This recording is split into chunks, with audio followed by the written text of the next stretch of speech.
Camera নিলে সব দেখতে পারবে। ওখানে ক্যামেরা আছে লাগানো। আমার মেয়েটা পাশে দাঁড়ানো, আমার বলে কি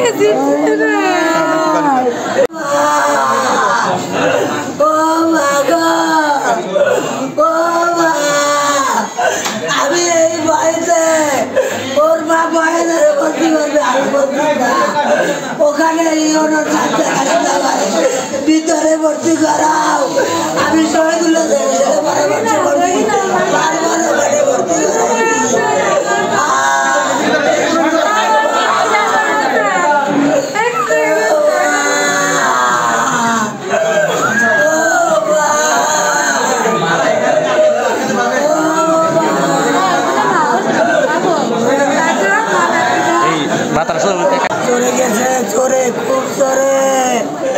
আসলে স্বজনরা বাসা হারিয়ে ফেলেছেন, কি বলবে।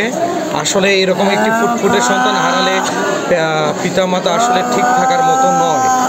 আমরা এখানে যারা উপস্থিত আছেন সবাই এটা সঠিক বিচার চাচ্ছে। ড্রাইভারকে দ্রুত আইনের আওতায় আনার জন্য সবাই এখানে জোর দাবিদার জানাচ্ছেন। তিনি বাচ্চার মা ঘটনাস্থলে উপস্থিত ছিল।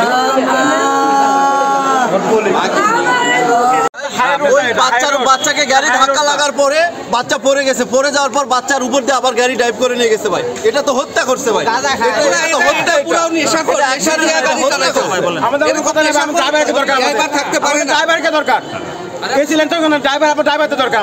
সুস্থ আমাদের ড্রাইভারকে আমরা ফাঁসি হাই রোড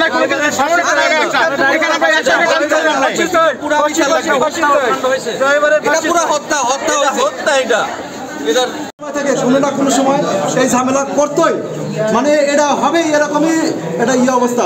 ওরা বাচ্চাটা ছোট বাচ্চা, ও কি দৌড় দিতে পারে? ও ওখানে জাস্ট শুধু দাঁড়ায় একটা বিস্কুট হাতে করে খেলতেছিল। আমি ওই পাশেই একদম দাঁড়ায় ওখানে। বের হয়ে